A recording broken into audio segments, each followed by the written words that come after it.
Hi, Angelique here. Today I am talking about Sun in Aquarius, this placement that we find in astrology, and I'm going to be using the four elements and mythology combined symbolism to really explore what this placement means, not just on an energetic or a spiritual level, but what that means grounded as well. And if it's your first time listening to me and how I approach astrology, it really comes down to how can we find the spiritual connection, the analytical connection of astrology, and bring that to ourselves, our personality.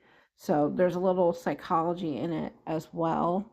So it's still grounded. We're still going to look at this in a practical way, but I like to kind of challenge and go deeper into what this placement means, what the sign means.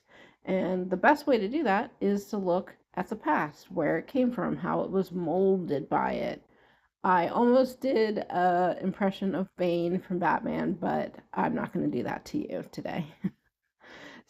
But Sun in Aquarius, very interesting. I was very excited to get to this because there's so much to pull apart here. And how much time do we have? I don't want this to go on too long, but this is a sign that I feel like most people, including me, have gotten wrong a lot of life because you hear these things and you just attach to it, but we're not really thinking about what that means. And Aquarius, much like the nature of the sign, which we'll go into, is kind of hard to figure out. And a lot of that comes down to not wanting to be figured out. It is the rebel of the zodiac, the outsider, the quote unquote weirdo.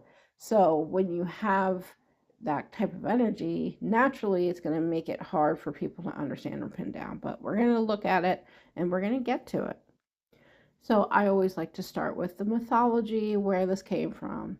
Aquarius is a very interesting sign because there are traditional rulers, there's modern rulers, there's a lot of different ways we can look at it. And I'm going to try and make this as concise as possible because I could go on and on forever with mythology. But traditionally, before 1781, we have the seven traditional planets: Sun, Moon, Mercury, all leading up to Saturn. Saturn was the last planet, and that's what we knew of the solar system until 1781, when Uranus was discovered through a telescope. And so that kind of shifted and changed things. But so Saturn is the traditional rulers, and if you are a part of Vedic astrology, you might attribute Rahu to the sign of Aquarius. I'm not going to go too deep on the planetary aspects, but just wanted to be aware of that. Well, and today, Aquarius, for modern rulers like myself and Western practitioners, we consider Aquarius to have the ruler of the planet Uranus. Uh, and some include Saturn in with Uranus as well, and some only focus on Uranus. But I like to include Saturn. And when I started researching Saturn and finding out more about it with Aquarius, it lines up to me because Saturn in mythology, this energy that we have for the god of time. And if you are interested or listening, I just did one on Capricorn, which talks about Saturn. But when it comes to Aquarius, it's a different side of Saturn.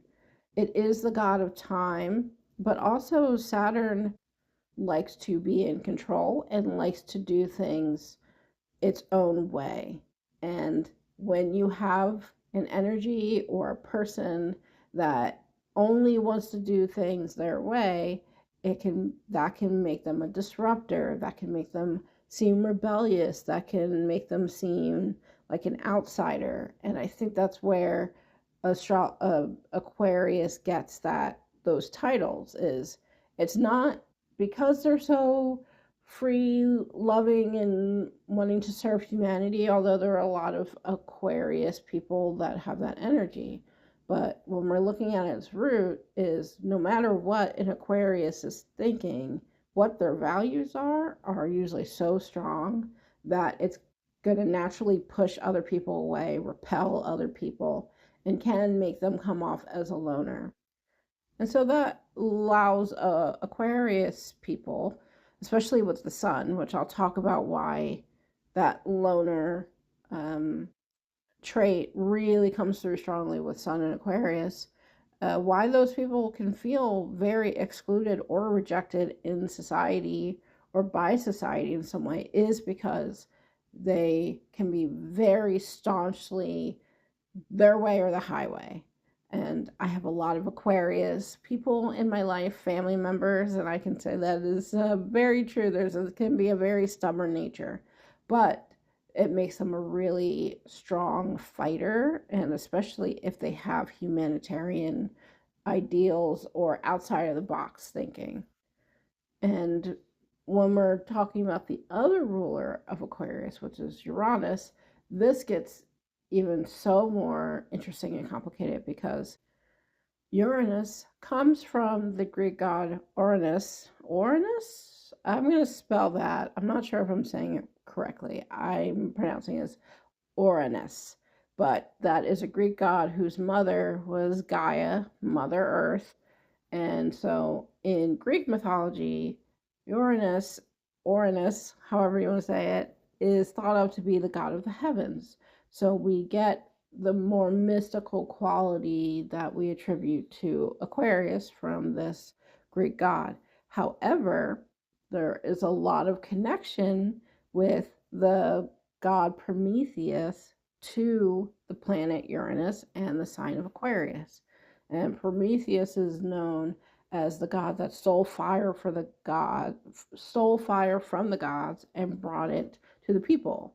And this unleashed a lot of bad times on people, on the humans.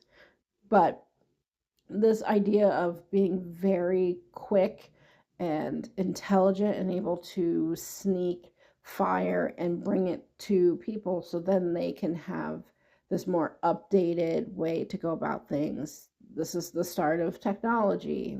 Fire was really the first kind of electricity.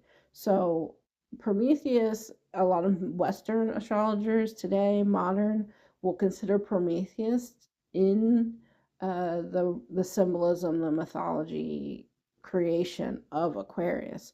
So you have all these different things together that Aquarius could really be so many different things, which can make it more difficult to understand. But I think learning all these different facets makes it clearer to me. So, in a nutshell, you have Saturn, which brings a rebellious my way or the highway attitude to Aquarius. So, you have this need for control and doing things in their own way. You also have Uranus that brings in a heavenly or a mystical idea. So you can have a lot of psychic ability with this because you're attached to the heavens when you have Aquarius. But then also bringing in Prometheus gives it that intelligence, that quick-witted, that connection to electricity and technology. And so that's where all rolled in together what I think of Aquarius. Now, if you're still with me through that, we're going to touch on some of the elements because that really brings it home, I think, for me, especially Sun and Aquarius. So, even though I talked about fire and Prometheus, Aquarius is an air sign, which works out perfectly because Saturn has that fixed energy, that earth quality. So, that makes Aquarius fixed in nature. But with the Uranus component, that flexibility, intelligence, and sudden changes and surprises and reversals that gives the sign of Aquarius this fixed, stubborn energy, but also very intelligent and quick witted, and can be seen as advancing society because of how intelligent the sign can be.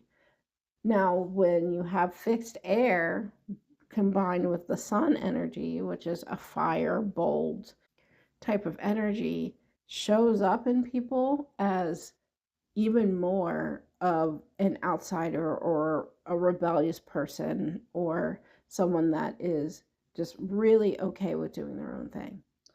And that is because Aquarius is the opposite sign of Leo, and Leo is the natural element that belongs to the sun.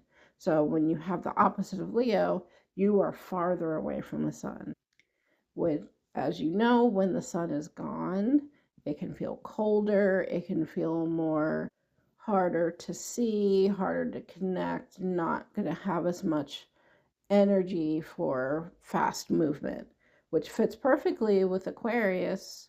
When we see it, the sun in Aquarius is going to make someone that can have more of a loner quality because of the distance of the sun from the sign of Aquarius. People who have these placements tend to really shine and do better when they are at a distance from people. And it seems counterintuitive, but that's astrology. It's like, how are you going to shine best? Oh, when I'm away and detached from people. But think of anyone you know with Sun in Aquarius, or if you have any of these placements, especially in your chart, your housing chart, look at where Aquarius is. Is that a place that you feel you really connect with people one on one and you like to have a lot of energy and a lot of things going on? Or is it something where you maybe want to do your own thing? You might want to be alone. You might get very protective and not want to change very much because that's where Aquarius is going to be. So people with Sun in Aquarius, they tend to maybe have the most detached relationships, either physically or emotionally, and that seems to be really good for them. That's not to say that they can't help people or won't help people, but there seems to be a more natural ease and comfort and more success with people who are Sun in Aquarius when they help people or they grow things that are at a distance, or maybe they're not as tangible because you have that air quality too. So anything involving tech, the internet, that's very big. Anything mystical or energy wise that we can't see or feel. So energy work, Reiki. We have a lot of successful leaders and teachers with Sun in Aquarius in anything that's advancing society, futuristic, maybe more outside of the box. This is also gonna where you're gonna find a lot of your social workers, your salespeople, but at a distance is where they more likely like to shine. So, for an example, for me, my mom has Sun in Aquarius, and she was a social worker for almost 30 years.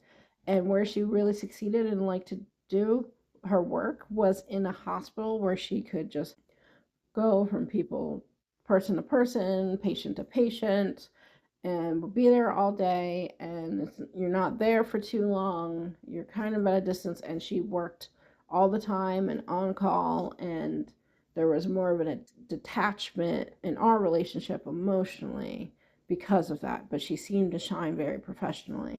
So it made me a very independent kid because she wasn't trying to change me or do anything like that, but there was that component missing that it almost felt like she was an island. And this can come up sometimes with people who have Sun in Aquarius, that they either feel like they struggle to get close to people or people feel like they can't connect to them. And that's that distance from the sun. They're opposite of Leo, but they might shine really well in communities, people at a distance. A fame is something that strongly people with Sun in Aquarius can acquire quite easily. Is that the world, strangers might fall in love with you, but it might be harder for you to have one-on-one deep connections.